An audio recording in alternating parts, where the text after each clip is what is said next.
उत्तराखंड के इतिहास में ना कई ऐसे शहर छिपे हैं जिनकी कहानियां हमें हैरान कर देती हैं।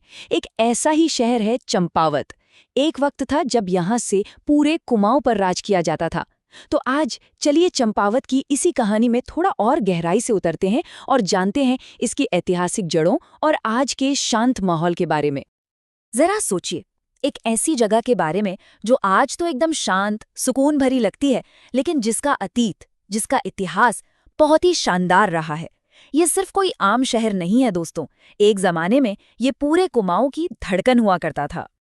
तो चलिए थोड़ा टाइम में पीछे चलते हैं और देखते हैं कि आखिर चंपावत कुमाऊं की पावर का सबसे बड़ा सेंटर बना कैसे। देखिए, चंपावत का इतिहास ना सीधे सीधे जुड़ा है चंद वंश से। ये उनकी पहली कैपिटल थी, मतलब वो जगह जहां से उन्होंने अपने इतने बड़े साम्राज्य की नींव रखी थी।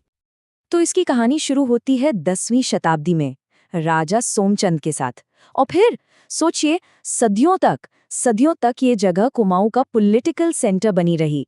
ये सिलसिला तब तक चला जब तक 16वीं शताब्दी में कैपिटल को अल्मोड़ा शिफ्ट नहीं कर दिया गया। ये जो नंबर आप देख रहे हैं ना, ये अपने आप में एक पूरी कहानी है। 500। हाँ, पूरे 500 साल, लगभग 500 सालों तक चंपावत से ही कुमाऊं की किस्मत लिखी जाती थी।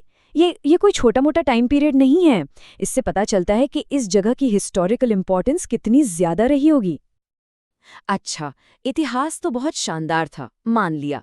लेकिन आज चंपावत में ऐसा क्या है जो हमें अपनी तरफ खींचता है?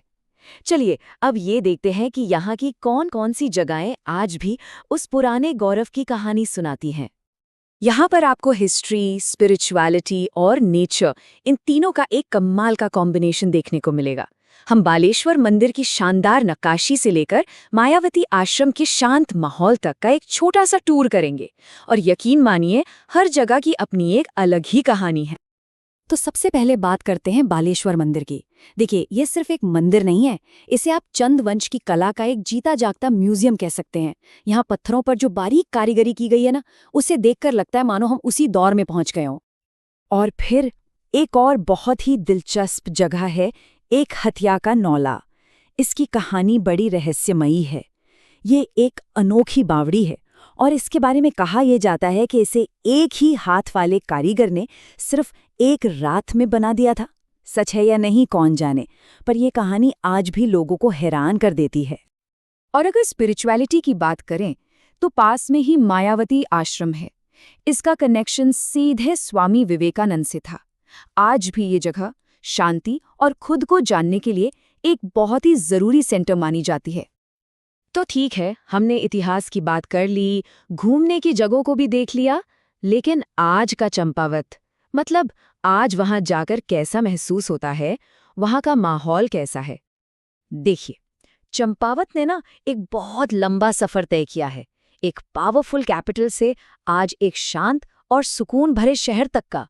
सोचिए, जहां कभी शाही दरबार की चहल पहल होती होगी, वहां आज पहाड़ों की खामोशी है। तो अगर किसी को पहाड़ों की शांति पसंद है, पुराने इतिहास में दिलचस्पी है और नेचर के करीब रहना अच्छा लगता है, तो उनके लिए चंपावत एक परफेक्ट जगह है। यहाँ भीड़-भाड़ से दूर एक अलग ही सुकून मिलता है। तो दोस्तों, ये था चंपावत का एक छोटा सा सफर, उसके शानदार अतीत से लेकर उसकी शांत आज तक। तो अब सवाल ये है, कुमाऊं के इतिहास को करीब से महसूस करने के लिए और नेचर के बीच कुछ सुकून के पल बिताने के लिए क्या चंपावत आपकी अगली ट्रैवल लिस्ट में शामिल होगा? सोचिएगा जरूर।